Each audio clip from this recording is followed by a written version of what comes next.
mengenai gempa yang terjadi baru-baru ini, dampak dari adanya gempa yang terjadi di wilayah Asia Tenggara ya, salah satu daerah di Asia Tenggara.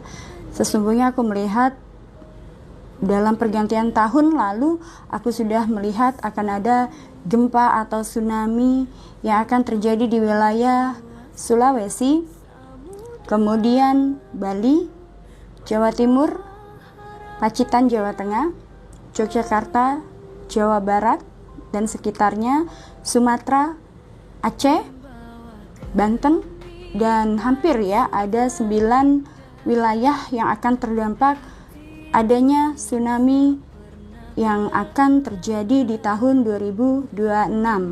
Dan gempa yang terjadi baru-baru ini terutama di wilayah Sulawesi dan Gorontalo sempat mengalami adanya surut ya, air laut surut dan kemudian pasang dan juga hingga menerpa sebagian perumahan dan juga sebagian objek wisata di wilayah Gorontalo. Ini adalah awal permulaan. Aku melihat di sini gerakan bumi dan ada retakan bumi yang memang di sini aku lihat ada hantaman lempeng bumi yang terbelah. Dan ini ada kaitannya adalah dengan adanya suatu alat canggih yang memang sengaja dilemparkan atau ditembakkan ya di dalam lautan yang memang ditujukan agar terjadinya gempa. Maka hal ini adalah sebuah peringatan setelah Gorontalo atau wilayah Sulawesi. Maka di sini juga seperti aku bilang tadi masih di wilayah Sumatera, Aceh ya, kemudian Sulawesi, Banten, Lampung, Palembang dan wilayah Papua. Hati-hati ya, NTT, kemudian Halmahera ya, NTT, Halmahera, hati-hati ini akan berdampak dan akan bergantian. Dan Gorontalo adalah sebuah gelombang yang memang aku lihat di sini adalah gelombang pembuka atau permulaan. Maka di sini akan ada lagi gelombang air yang sangat tinggi dan ini akan terjadi di wilayah Halmahera dan kemudian Papua, wilayah Sumatera, Banten dan Lampung. Dan aku harap masyarakat juga berhati-hati dan siap siaga ketika nanti bencana itu akan datang. Bukti kasih tak mengenal batas, tulus mengalir, suci dan ikhlas. Akan ada yang lebih besar lagi dari yang sekarang. Penemuan-penemuan bekas atau arca-arca ataupun bangunan sejarah yang tertimbun ini nanti akan ditemukan di tahun ini. Nanti setelah adanya gempa yang aku perkirakan di tahun ini juga akan adanya gempa yang sangat dahsyat dan juga diiringi dengan air laut pasang dan juga tsunami yang sangat tinggi. Ini akan terjadi di wilayah Yogyakarta dan juga di wilayah Sumatera. Akan ada penemuan-penemuan berkaitan dengan kerajaan-kerajaan lama yang tertimbun dan ini adalah sebuah kota Atlantis dan ini akan juga menyambungnya adalah kepada wilayah Kalimantan dan ini akan terkonek dan terhubung dengan wilayah Saranjana. Dari negeri Tiongkok dan jauh, putri jelita berlayar sauh. Cuaca saat ini dalam keadaan tidak baik-baik saja yang menandakan bahwa adanya panas bumi yang menandakan bahwa saat ini bumi kita sedang menangis atau meraung. Oleh sebab itu, pertanda tersebut adalah bukan pertanda biasa. Pertanda tersebut adalah pertanda bahwasanya tidak adanya keadilan bagi rakyat kecil. Banyaknya kerugian yang akan dilakukan oleh orang-orang kalangan atas dan orang-orang golongan tertentu. Maka dengan adanya ekonomi yang sekarang ini akan berdampak untuk kedepannya kita akan mengalami krisis yang sangat panjang kalau pemerintahan atau orang-orang atas kita masih tidak memiliki kepedulian terhadap rakyat. Dan di sini nanti akan ditandai dengan adanya kemarau yang sangat panjang, sehingga di sini akan terjadi gagal panen dan juga kita akan mengalami kekeringan. Maka di sini akan adanya suatu pergolakan yang akan dilakukan oleh masyarakat. Banyak aku melihat masyarakat yang akan menjerit, dan banyak juga nanti di sini akan terjadi perselisihan paham ataupun akan terjadi keributan dari masyarakat menuntut keadilan.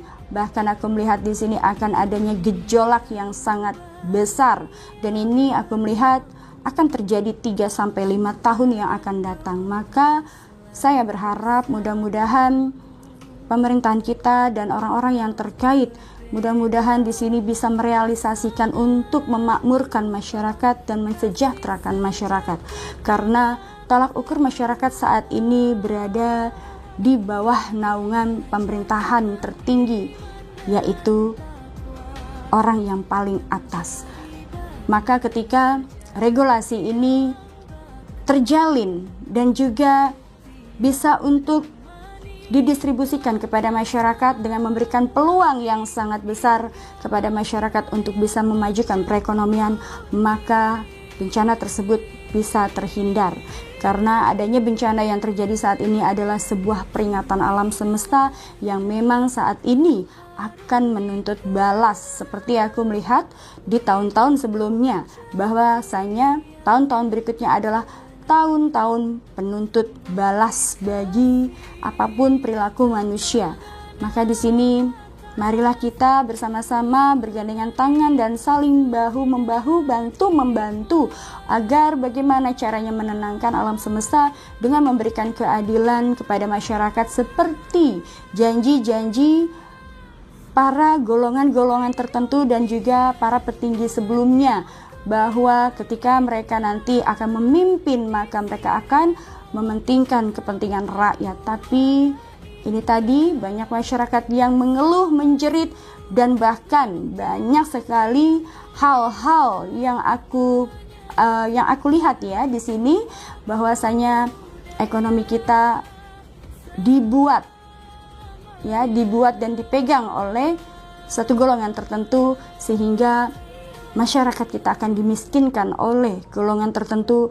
Maka di sini juga bersiaplah akan terus terjadi bencana. Karena itu tadi, ketika seorang pemimpin tidak bisa memimpin rakyatnya, jangankan masyarakatnya, maka alam semesta pun akan menuntut balas dan bergejolak. Seperti apa yang pernah terjadi di daerah Jawa Tengah ketika seorang Syekh Subakir di sini menaklukkan wilayah Jawa Tengah, ya, terjadi pertarungan hebat antara beliau dengan Sabdo Palon. Maka di sini Sabdo Palon mengalah dan melakukan perjanjian, dan atas persetujuan dari kedua belah pihak, maka itu yang disebut adalah perjanjian Sabdo Palon. Dan tahun-tahun ini dan tahun-tahun berikutnya perjanjian itu akan berlaku kepada pemerintahan Indonesia khususnya.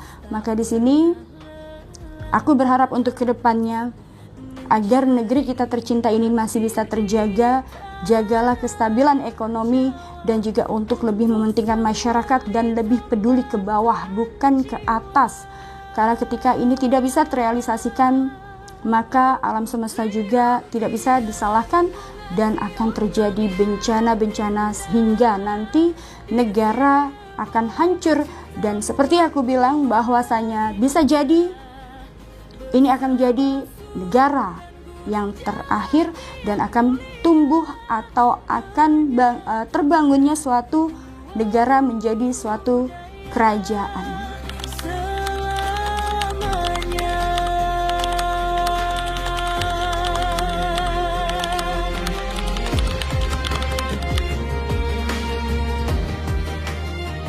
Bagaimana caranya untuk bisa survive di tahun ini dan tahun-tahun ke depannya? Yang jelas, untuk saat ini dalam keadaan kolaps, dalam keadaan susah, dalam keadaan yang semuanya serba mahal, maka di sini sebagai masyarakat Indonesia kita wajib untuk berjuang dan terus bersemangat dan jangan pantang menyerah dengan keadaan. Teruslah berusaha, bekerja dan juga tetap untuk menyeimbangkan dengan ibadah kita. Mudah-mudahan alam semesta dan juga Allah Subhanahu wa taala akan memberikan keadilan yang seadil-adilnya dan akan menjaga negeri kita yang tercinta ini agar tetap utuh dan juga bisa untuk bangkit kembali dari keterpurukan.